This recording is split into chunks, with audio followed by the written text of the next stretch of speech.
Welcome to Fight Week. How are you feeling? Feeling good. Who asked that? Right here. Oh yeah. Feeling good. Yeah, feeling ready. Another opportunity here. This time it's against a top 10 opponent. What are the pressures, but also the confidence going into this bout. I feel really confident. I feel like I have all the tools I need to beat an opponent like her. I feel like she's still green. She's still um, just becoming the best version that she can be, but so am I, and I have a lot more experience on her. So I feel like I can capitalize on that. Congrats on the contract renewal. When you have something like that, how has your confidence grown over the last few weeks since then? It definitely grows because a lot of fighters don't get that opportunity. A lot of people who I would say are better fighters than me don't get that opportunity. So I'm happy that the company sees worth in me. They see that I'm exciting, that I put on a show, that I'm still improving, I haven't stagnated, and I feel like I could get to the top. I just have to stay focused on the fight in front of me, and I feel like if I'm mentally there, then physically I have all the skills I need to become one of the best fighters in the strawweight division. What excites you most about this matchup this upcoming Saturday? Um, I try not to get too excited because everyone is a different fighter when you step in the cage. But I do feel like there are areas that I can expose her greenness. I think people have kind of cracked that puzzle already, and I feel like I improve every time I fight. So I'm just looking forward to being able to do the stuff that I've been working on, and it's always something different. Every fight camp, I'm always trying to add different wrinkles to my game. So I think I can do it this week. What should the Angela Hill fans expect from you Saturday? You're saying you're adding new wrinkles to the game and everything. I know you don't want to exploit everything, but what can they expect? I don't know, same thing you always see, but different versions of it. I'm smashing all the buttons right now. I'm a striker and not just, oh, I'm going to wrestle. I'm doing whatever presents itself. So see me, you can expect to see me going for broke and trying to get an emphatic win. Inside excuse me, let me back up. Going to Instagram, I had seen something that you had posted, and I hadn't seen anything official about it outside of your post here. But you'd mentioned that you're going to be fighting these custom Barney Hill Jr. sponsors. Tell me a little bit about that. What's going on with that? Yeah, Barney Hill Jr., that's my grandfather. He was one of the most famous alien abduction cases. So I thought it'd be funny to make up a pair of custom shorts that reflected that. And so far, I haven't gotten any word for Venom, but I think they're interested. So I'm gonna keep shopping for that opportunity. But honestly, I feel like everyone should be allowed to have custom shorts, especially if you're in the bracket where you're making the most promotional money because you've fought the most or fought over 20 times in the UFC. I feel like that should be the cutoff. Okay, you've fought over 25 or over 20 times. Here's your shorts. Interesting that you mentioned the longevity and everything like that. Being from when you started in MMA to seeing where it's grown now, not only just the sport itself, but women's MMA and being a trailblazer like that. How has it been to not only be a role model but a trailblazer to younger women mixed martial artists? It's definitely cool. Like when I think of my future in the sport, I feel like there's always going to be a place for me just because of that history that's already been made. But I also feel like um, I have a lot more to do. So it's one of those things where I love that people look up to me and I love that people give me props for doing this and that. But I'm just like, I'm not done yet. Thank you for taking the time. Whether it be a monster can or a drip can, you've had the drip. You've been a monster in there. Had the style, the sauce. One day, can you just do like a compilation of all your different looks, the different hairstyles? Because you always come correct for media day. Let me just say Thank that. You're you. welcome, pal. Appreciate it. Appreciate the appreciation. Of course, and we have to acknowledge you. And it would be kind of like what you were talking about with Wyatt. If that was the minimum of like 20 plus fights to get the custom shorts, I mean, it wouldn't be too many people having custom shorts, and it would be a beautiful like a bucket list to say like, look, man, I got these shorts mean 20 fights in the game. So you got to respect that. And you have these vets in here, respectfully, and royalty such as yourself from all the Ultimate Fighter 20 to now, been there, done that. What's still on the bucket list? Because we just saw Neil Magny get his black belt and get Hey, the 23 yeah. wins to be there with Charles Oliveira, Max Holloway, Andrei Arlovsky. What do you possibly still have on the to-do list, please? I want to crack the top 5. I think that's a big one for me. I think this is, having this fight in front of me, it gives me that opportunity. I had that opportunity with the Pinheiro fight, but one loss took me out of there so quick. So it's one of those things where every fight I have to be focused on that fight. And if anything, a streak will get you up there. So, like, this is the first step to having a streak is getting another win. Um, I think that would be a huge mark for me. And I'm not gonna make that the ceiling, but it's like an initial goal that's really obtainable right now that I can focus on.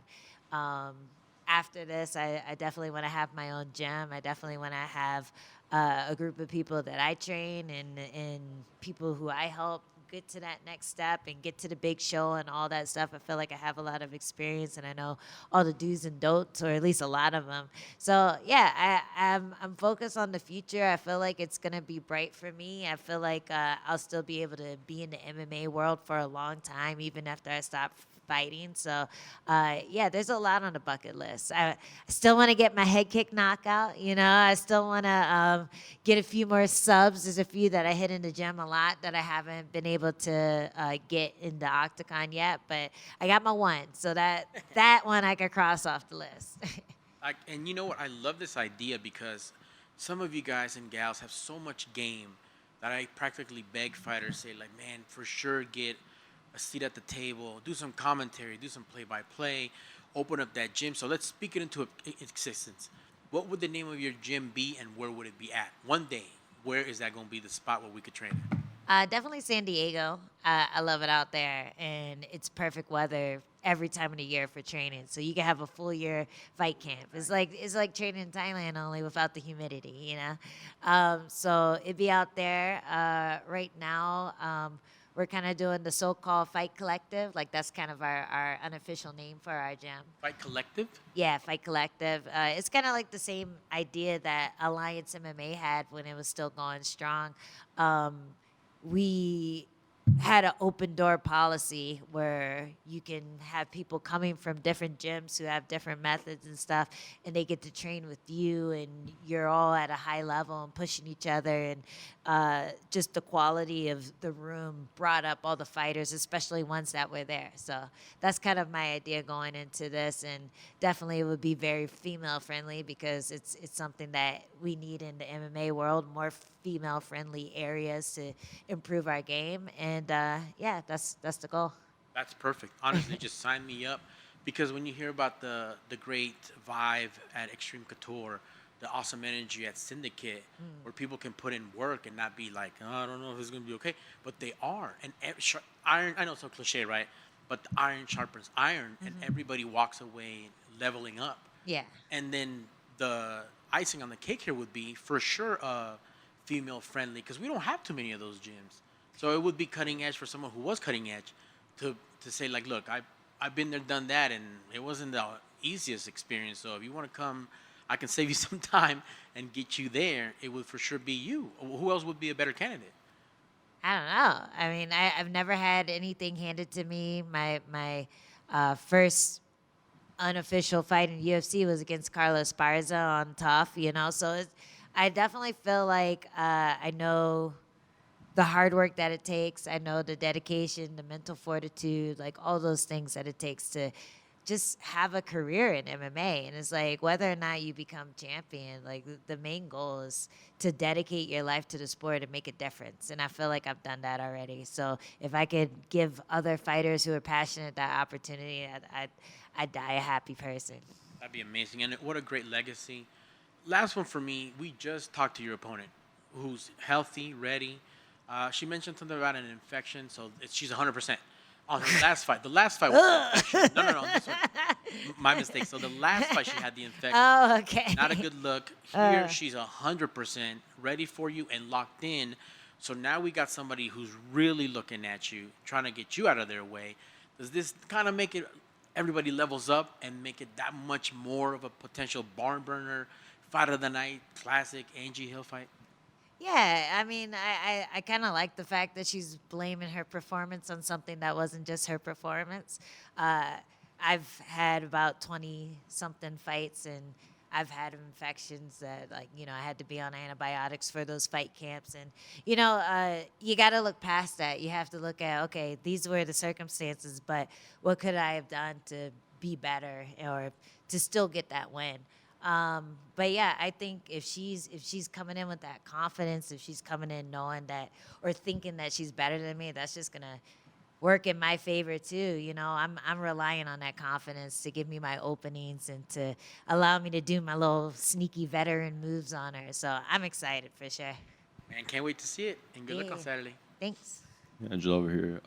You recently said that, I mean, you could potentially be right there for a title shot with a win over someone like Yasmin Lucindo. And I think when you look at the landscape of your division, it could potentially be very open, just given how some of the girls have had their shot at the champ and just didn't go their way. So is there anything specific you think you need to do to maybe stand out and maybe, jump ahead of some of these girls? I mean, when we think about that, maybe the UFC trying to go with the Verna Jandiroba route potentially, and then obviously people throw in that super fight with Valentina. So is there something specific you think you need to do to be like, no, hey, give me my shot. I've paid my dues out here. Talk to me about that. Not really. Like, I feel like just winning is the ultimate battle for me. Just winning more often. Getting finishes is always a way to stand out from the crowd. So that's something that I try to do every time I go out there.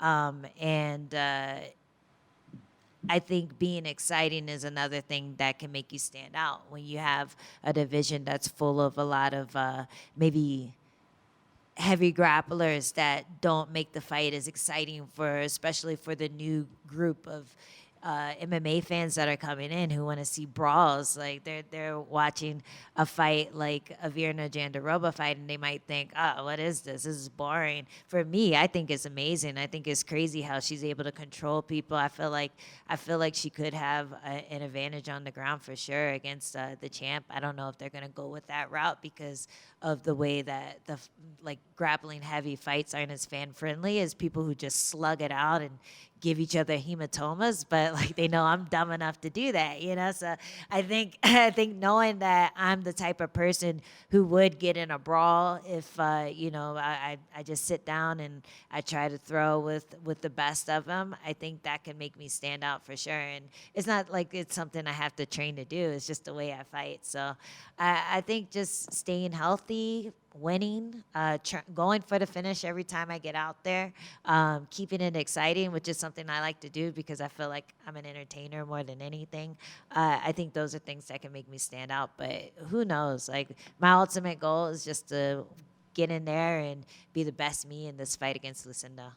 For sure. And obviously, San Diego was brought up with commentary as well. So I just want to ask about your time in the Cage Warriors desk. I know some fighters take on that on Fight Pass across different promotions. So just from your point of view, I know you've been around the game, you have a lot of fights under your belt, but is there anything specific that you may, have learned sitting at the desk, from that point of view compared to, being in the gym training and making the walk to the octagon that could help you for this later part of your career and potentially into your coaching area that you mentioned? I've definitely watched a lot more fights than I would have at every different level. Like with Cage Warriors, you have people who might have gotten cut from a big show, and so I'm watching them, and they look very composed out there. But then you have other people who are making their amateur or their pro debut, and I'm watching their amateur fights, and I'm just like, whoa, okay, this guy got some work to do. But you definitely have things to learn from watching those fights and just seeing people's tendencies and where some people are able to develop a really good skill at something. And I'll take little notes from that, like, hey, man, this guy's really good at setting up guillotines. Maybe I'm going to bring that into my game. So it opens your eyes a bit. Whenever you watch tape or take studying into your own hand and you don't just rely on the coaches. I think every fighter should do that because it gives you your own ideas of how you want to fight or who you want to mimic, or you see what works that you really like that you thought looked cool, and then you could bring it into your own like training. Or I've suggested a lot of stuff to like my grappler girlfriends who are like, oh, I like throwing this kick, and I'm like, ooh, I saw this clip, and I'll send them the clip, and then they get excited about that kick. And yeah, just studying in general makes you a better fighter for sure. Good luck. Thanks.